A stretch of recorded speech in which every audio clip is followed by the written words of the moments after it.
Cinema और शहर series के अंतर्गत बातचीत करेंगे। विनोद जी, आप पटना में कितने सालों से हैं? जी, पटना में तो मुझे लगता है कि लगभग अस्थाई रूप से मैं 2000 के लगभग 2000 के आसपास मैं पटना में रहने लगा। 23 साल से 23 रह साल रहे हैं और 23 साल संपर्क और संबंध हम कह सकते हैं 25 सालों से ज़्यादा का है। बिल्कुल, वो 30 साल कह सकते हैं। हाँ। 10 साल पहले से। जी जी जी। बेसिकली ये विषय जो हमारा है, हम चाहते हैं कि सिनेमा कल्चर किसी भी शहर में किस प्रकार से रहा, कैसे बढ़ा, कैसे डिक्लाइन हुआ, और उसमें सिनेमा घरों की एक बहुत बड़ी भूमिका होती बिल्कुल है, बिल्कुल। दर्शकों की भी भूमिका होती है। चूँकि आप इस शहर में लगातार रहे हैं और फिल्में देखते रहे हैं, इसलिए मैं जानना चाहता हूँ कि पटना में किस सिनेमा घर में कौन सी फिल्म आपने सबसे पहले देखी? मुझे लगता है कि यदि ये याद करूं मैं, तो पटना में सबसे पहली फिल्म मैंने जमालपुर से आकर के देखी थी और वो नाइट शो में देखी थी। वो फिल्म थी एक दूजे के लिए। उसमें मोना नया बना था, तो पटना में किसी काम से आया था, कोई इंटरव्यू या कोई एडमिशन वगैरह का मामला था, वो मुझे याद नहीं। और हमने फिर रात में 9 से 12 के शो में एक दूजे के लिए देखी मोना में। और मोना उस समय हम जमालपुर में सिनेमा देखते थे। जमालपुर का सिनेमा हॉल, वो जो गांव का सिनेमा हॉल होता है, उसमें लकड़ी की कुर्सियां और फिर वो मध्यम लाइट और ये मोना का चकाचक। और मोना तो बहुत सारी चीज़ें तो मुझे समझ में ही नहीं आ रही थी कि ये क्या है। तो एक जो चकित होने वाला भाव होता है, जैसे गांव का कोई आदमी पहली बार शहर पहुंचा हो या मुंबई पहुंचा हो, तो कुछ उसी भाव से हमने मोना में सिनेमा देखा था। और ये लगा था कि अरे, सिनेमा देखना तो ये होता है। तो पटना में सिनेमा देखने का मेरा पहला अनुभव। और फिल्म भी आज मैं याद कर पा रहा हूँ कि कौन सी फिल्म हमने देखी। उस समय तो बस हमारे लिए एक प्रेम कहानी थी, और वो रति अग्निहोत्री थी, और प्यारी सी फिल्म थी, और वो कुछ मज़े लिए थे हम लोग। गांधी मैदान में घूमे फिरे। लेकिन उस समय सिनेमा देखना जो था, एक फ़र्क तो महसूस हो ही रहा था कि आप जमालपुर के सिनेमा में सिनेमा देख रहे हैं, मुंगेर के सिनेमा हॉल में सिनेमा देख रहे हैं, पटना के सिनेमा घर में सिनेमा देख रहे हैं। तो वो तीन मेरे लिए, और भागलपुर के सिनेमा घर में, तो अलग अलग शहरों में सिनेमा देखने का एक अलग अलग सुख था और अलग अलग अनुभव था। अलग अलग आपको वो दर्शकों के कारण हो, सिनेमा के एम्बियंस के कारण हो, जो सिनेमा का प्रभाव पड़ता है, मुझे लगता है वो कहीं ना कहीं वेरी करता है अलग अलग जगहों से। तो पटना का मेरा पहला सिनेमा जो था, वो एक दूजे के लिए ही था। और जब आप आ गए पटना, तब कितने सिनेमा घर रहे होंगे पटना में? जिसमें मैं पटना आया, उस समय लगभग तमाम सिनेमा घर पटना में काम कर रहे थे। और एक तरफ पर्ल था, एक तरफ रीजेंट था, एक तरफ मोना। उसमें मल्टीप्लेक्स यहाँ नहीं खुले थे। एक तरफ अप्सरा था, और एक वीना था स्टेशन के पास। वीना की खासियत थी कि आप वहाँ स्टेशन के बगल में होने के कारण लोग ट्रेन लेट होती थी, तो सिनेमा, उसमें ट्रेनें भी काफ़ी लेट चला करती थी। ट्रेन लेट होती थी तो लोग सिनेमा घर आ जाते थे। तो उसमें वीना इसीलिए था ही, तो उसमें थोड़ी वो कमज़ोर फिल्में या रिपीट फिल्में ज़्यादा चलती थी उसमें, क्योंकि उसको दर्शक तय थे कि आएंगे, टहलते हुए फिल्म देखेंगे, फिर चले जाएंगे। तो पटना में मुझे लगता है उस समय अधिकांश सिनेमा घर चल रहे थे। और कितने नंबर कितने रहे होंगे? मुझे लगता है कि उसमें 8-9 के करीब थे सिनेमा घर। तो ये संख्या बाद में बढ़ी भी या घटती चली गई? नहीं, बाद में तो लगभग सिनेमा घर बंद हो गया। यहाँ कब से बंद होना शुरू हुआ? मेरी नज़रों के सामने उमा सिनेमा बंद हो गया, यहाँ अप्सरा बंद हो गया, पर्ल बंद हो गया, ये फिर आपका वीना कई लगातार बंद रहा। तो कई सिनेमा घर एक एक करके, मुझे लगता है कि 5-6 सिनेमा घर बंद हो गए पूरे तौर पर। वहाँ दूसरे काम होने लगे। बंद होने की क्या वजह रही होगी? क्या दर्शक कम हो गए, या लोगों ने थिएटर में जाना छोड़ दिया, या क्या बात थी? मुझे लगता है कि हालांकि बहुत लोग बहुत बातें करते हैं कि सिनेमा घर इसलिए बंद हुए, दर्शक नहीं आए तो तब बंद हो गए। दर्शक तो मैं इस थ्योरी के विपरीत हूँ। मैं मानता हूँ कि दर्शक तो आज भी हैं। मल्टीप्लेक्स में तो दर्शक जा ही रहे हैं। जब 200 रुपये खर्च करके जा रहे हैं, तो 20 रुपये खर्च करके क्यों नहीं जाते? कहीं ना कहीं इसके पीछे प्रॉपर्टी का मामला है। और जो प्रॉपर्टी की कीमतें बढ़ी, तो सिनेमा घर वो रिटर्न, सिनेमा घर में जगह बड़ी चाहिए थी, उस हिसाब से रिटर्न का मामला वहाँ लिमिटेड था।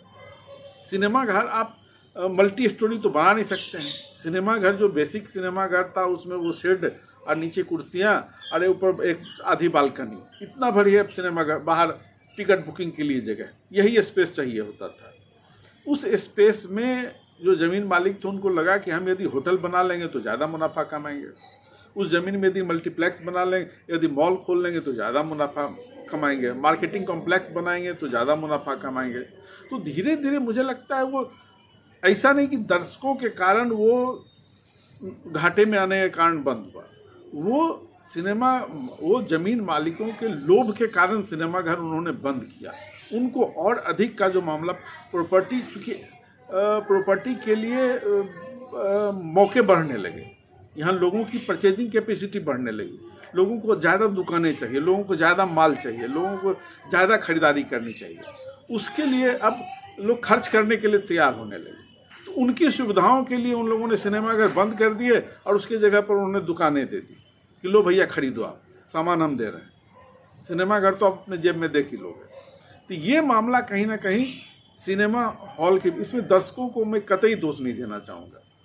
अच्छा, आप आम दर्शकों के साथ सिनेमा देखते रहे हैं, पटना के दर्शक कैसे रहे हैं और क्या उनकी कैसी प्रतिक्रियाएं रही हैं, सिनेमा को लेकर के उनके क्या दृष्टिकोण रहा है? देखिए, पटना के दर्शक की प्रतिक्रियाओं की बात मैं करूं तो यहाँ भी दर्शक अलग अलग थे। यहाँ सिनेमा घर, जैसे मुझे याद है एक बार, मैं संदर्भ से अलग हट करके बोल रहा हूँ, विजय आनंद जब सेंसर बोर्ड के चेयरमैन थे तो उन्होंने एक बहुत अच्छी बात कही थी कि भैया ये जो सी ग्रेड फिल्में हैं इनको आप मारो मत, इनके लिए एक थिएटर नोटिफाई कर दो जहाँ कि हम उसको एक्ट सर्टिफिकेट दे करके रिलीज करेंगे और वो वहाँ चला करेंगे, उनके दर्शक वहाँ अपना देखेंगे, आप अपना इधर चलाते रहो। पटना के 2 सिनेमा घर चिन्हित थे बाकायदा उस तरह की फिल्मों के लिए। विजय आनंद की थ्योरी अपने जगह पर थी, लेकिन पटना में वो उमा और रूपक, ये सिनेमा चिन्हित थे कि यहाँ सी ग्रेड फिल्में ही चलेंगी। हालांकि रूपक की जब शुरुआत हुई थी तो रूपक में सत्यजीत रे की फिल्में चला करती थी, कला फिल्म, आर्ट फिल्में चला करती थी, लेकिन बाद में उन फिल्मों का दौर ख़त्म हो गया तो उनको सर्वाइव करना था तो वो सी ग्रेड फिल्मों में आ गए। तो उसके दर्शक अलग थे, उनके दर्शकों का पूरा स्वभाव अलग था। वो अपने लुंगी पहने हुए और वो लड़ते झगड़ते अपना सिनेमा देख लिए, बात ख़त्म हो गई। जो सिंसियर दर्शक थे, जो सिनेमा देखने के लिए जाते थे, रीजेंट में जाते थे या मोना में जाते थे, या फिर मोना, रीजेंट और एक सिनेमा घर अप्सरा, तो अप्सरा में आते थे, तो ये इनके दर्शक अलग होते थे। एल्फिंस्टन भी था सर, एल्फिंस्टन। तो इन सिनेमा घरों में जब दर्शक जाते तो ये चूँकि मेन स्ट्रीम फिल्में चला करती थी, तो यहाँ के दर्शक मूना में तो बहुत शांत भाव से फिल्में देखते थे, वहाँ तो हल्ला गुल्ला भी काफ़ी कम होता था।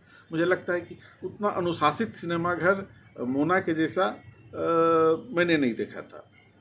बाकायदा वहाँ लोग सावधानी से फिल्में देखा करते थे कि शोरगुल करने पर हो सकता है कि कोई पकड़ के ले जाए। हाँ, तो वो अनुशासित सिनेमा घर था। लेकिन पिछले दशकों में क्या हाँ, आप अपनी बात खत्म करें। उसमें यह था कि दर्शकों का रिएक्शन मिलता था। दर्शक कहाँ, ये सबसे बड़ी बात थी कि कहाँ ताली बजनी है, कहाँ सीटियाँ बजनी है, कहाँ बातें होनी है, वो सिनेमा घर में आप बैठ करके ये देख सकते थे कि कहाँ ये अच्छी एक्टिंग हो रही, कहाँ ये बेहतर संवाद हो रहा है, कहाँ ये बातें हो रही। तो ये जो एक रिएक्शन थे वो कहीं ना कहीं सिनेमा के, ये लगता था कि ये सिनेमा सही जगह पर जा रही है। पिछले दशकों में अपने अनुभव से आप बताएं कि महिलाओं की भागीदारी कितनी रही है दर्शकों में, कितने प्रतिशत महिलाएं शुरू में रहीं, बीच में रहीं और बाद में रहीं? देखिए, ये मेरे ख्याल से इससे बेहतर सवाल नहीं हो सकता है सिनेमा पर, क्योंकि हिंदी सिनेमा ने सबसे ज़्यादा खोया तो अपने महिला दर्शकों को खोया। और इस संदर्भ में मैं पटना के पहले अपनी बात जमालपुर और मुंगेर से करना चाहूँगा, जहाँ की बाकायदा लेडीज सीट रहा करती थी, बाकायदा सुरक्षित वहाँ पर ये रहा करता था कि ये महिला के लिए है, और उसके लिए टिकट बुकिंग अलग रहता था, उसके लिए टिकट दर अलग रहते थे। वो जमालपुर के सारे सिनेमाघरों में, मुंगेर के सारे सिनेमाघरों, महिलाएं अकेली जाती थी, बच्चों के साथ जाती थी, फिल्में देखती थी, फिल्में देख करके घर लौटती थी, पूरी की पूरी फैमिली। तो ये जो आनंद था सिनेमा देखने का महिलाओं का, वो आनंद जो महिला क्लास खत्म हो गया, जो लेडीज बोलते हैं, लेडीज क्लास खत्म हो गया, उसके बाद कहीं ना कहीं पर वो दर्शक कटते चले गए। जो महिलाएं अकेले सिनेमाघर देखने के लिए आ रही थी, अब उनको था कि अच्छा ये सिनेमाघर में जाना है, तो हस्बैंड उस दौर में था कि अकेले जाना नहीं है, तो पति को पकड़ना है, बच्चों को पकड़ना है, उससे बढ़िया छोड़ो हम VCD ला देते हैं, देख लो। तो वो धीरे धीरे, तो उनमें जो एक सिनेमा के प्रति जो एक ये था कि सिनेमा देखने के लिए जाना है, एक उत्सव का जो भाव होता था, वो कहीं ना कहीं सिनेमा के या उत्सव जो उत्साह बोलते हैं, उत्साह का भाव था, वो कमतर होता चला गया। उसके बाद फिर उनको लगा टेलीविज़न आ गया, फिर सीरियल आ गए, तो उनका एक इंगेजमेंट कि घर बैठे इंगेजमेंट हो रहा है तो छोड़ो। तो हमने हिंदी सिनेमा ने, और उसका प्रभाव सिनेमा के विषय पर पड़ा।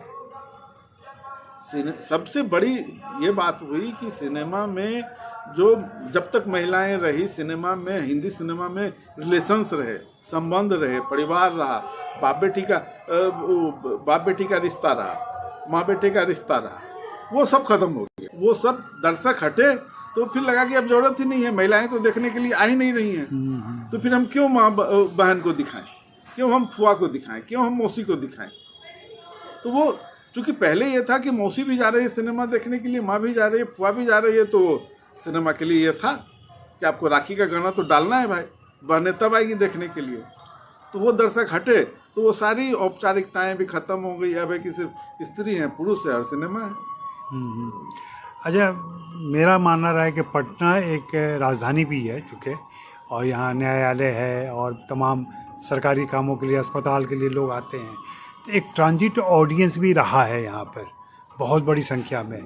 जो जैसा कि आपने कहा कि वीणा सिनेमा में लोग ट्रेन छूट रही है या देर हो गई है तो जाके सिनेमा देख लिया है, ऐसे दर्शक भी रहे हैं।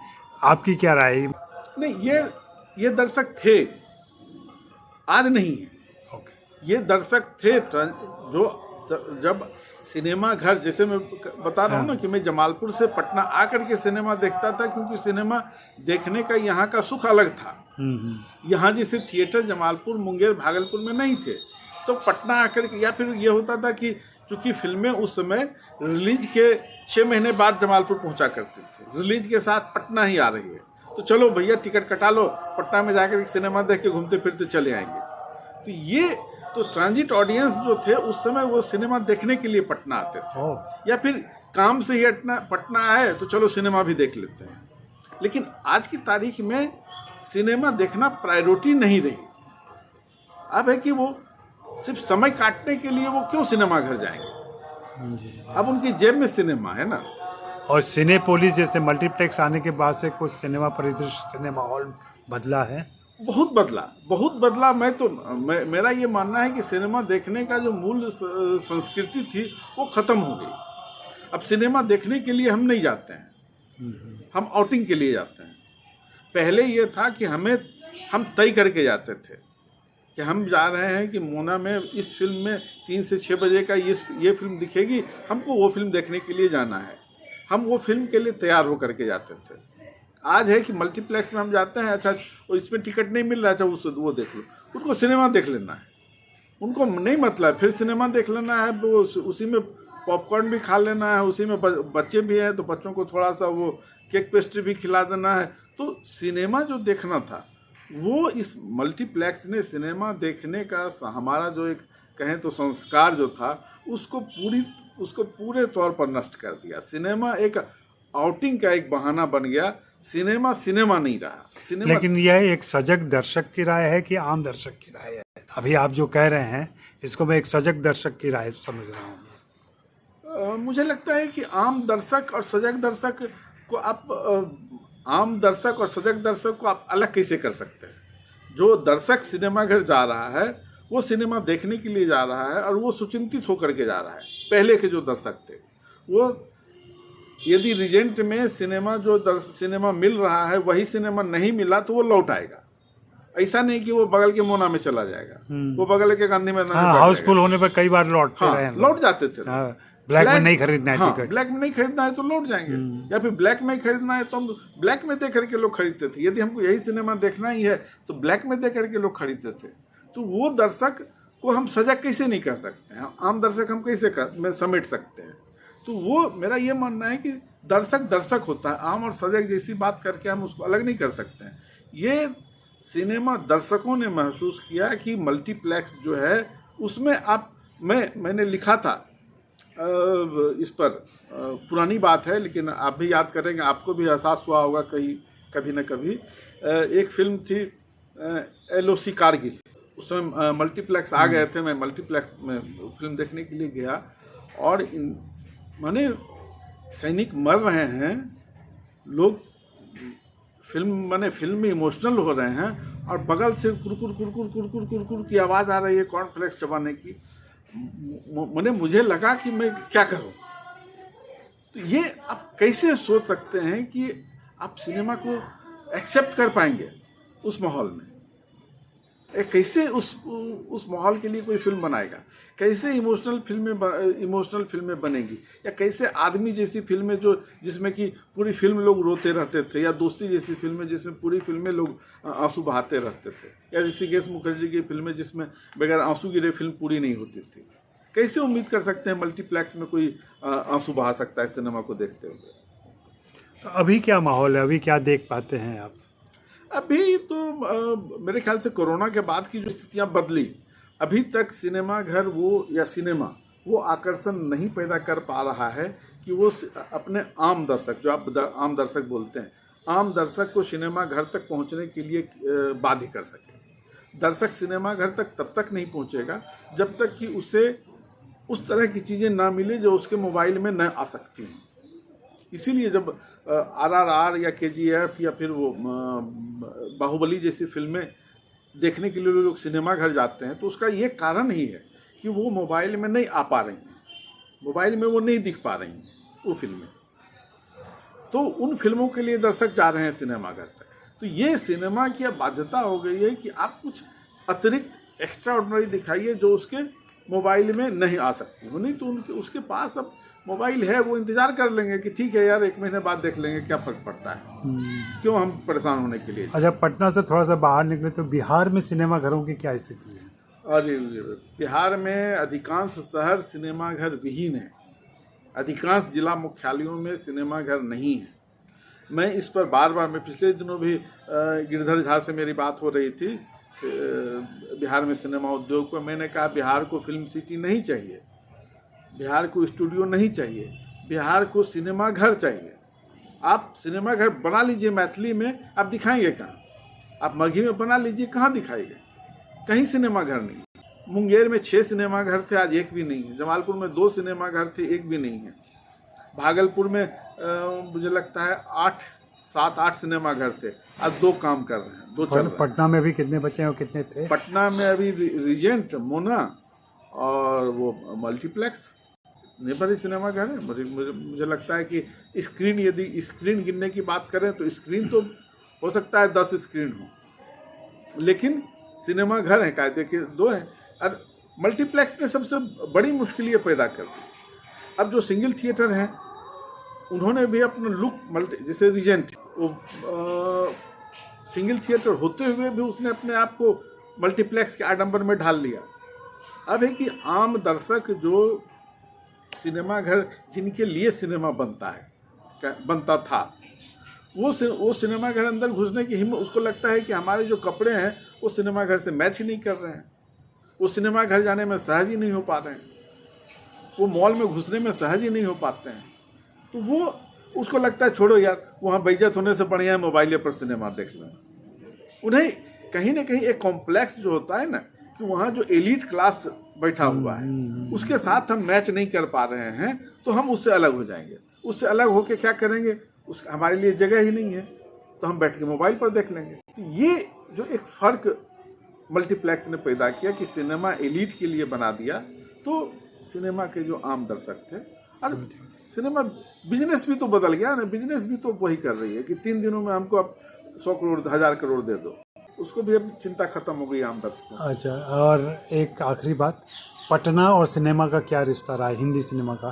पटना का हिंदी सिनेमा का रिश्ता की बात करें तो पटना हिंदी प्रदेश तो है ही, और मुझे लगता है कि यहाँ यदि पटना की भाषा में बात करें तो पहली हिंदी फिल्म जो बनाने की हिम्मत जुटाई थी वो गिरीश दा ने जुटाई थी, कल हमारा है, जो जिसके लिए उन्होंने कहा था कि ये पटनिया भाषा की फिल्म है, ये भोजपुरी और मगही की फिल्म नहीं है, ये पटनिया भाषा की फिल्म है।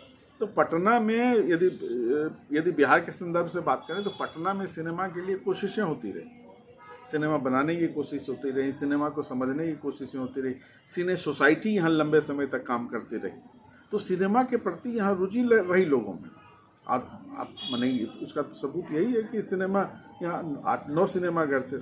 गिरीश दा सुनाते थे कि उन्होंने रूपक में ही सत्यजीत रे की फिल्म देखी और देखने के बाद उन्होंने वो बोले गांव लौट के गए ही नहीं, पटना से ही उन्होंने ट्रेन पकड़ के वो कलकत्ता चले गए और सीधा वो बोले कि नहीं, सत्यजीत रे से मिले बगैर हम लौटेंगे ही नहीं। तो पटना का तो, और फिर प्रकाश झा ने यहाँ सिनेमा के लिए एक पॉजिटिव वातावरण बनाने में भरसक अपना योगदान दिया और मेरे ख्याल से युवाओं की एक बड़ी टीम तैयार की जो सिनेमा को समझ सकती थी, सिनेमा पर बात कर सकती थी।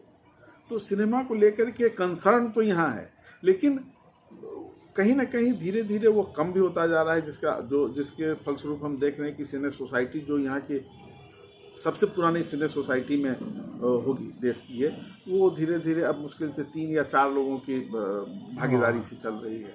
शोज भी होते हैं इंटरनेशनल फिल्मों के, तो मुश्किल से 5, 6, 7 लोग आ पाते हैं। तो वो जो है तकनीक ने कुछ दिया तो बहुत कुछ लिया भी। शुक्रिया विनोद जी, पटना शहर और सिनेमा के बारे में बात करने के लिए। उम्मीद है कि सिनेमा हॉल के दर्शक इससे लाभान्वित होंगे, और मैं तो चाहूँगा कि आप जिस शहर में रहते हैं उस शहर के सिने माहौल के बारे में मुझे बताइए, मुझसे जुड़िए और सिनेमा हॉल की सदस्यता तो ले ही लीजिए।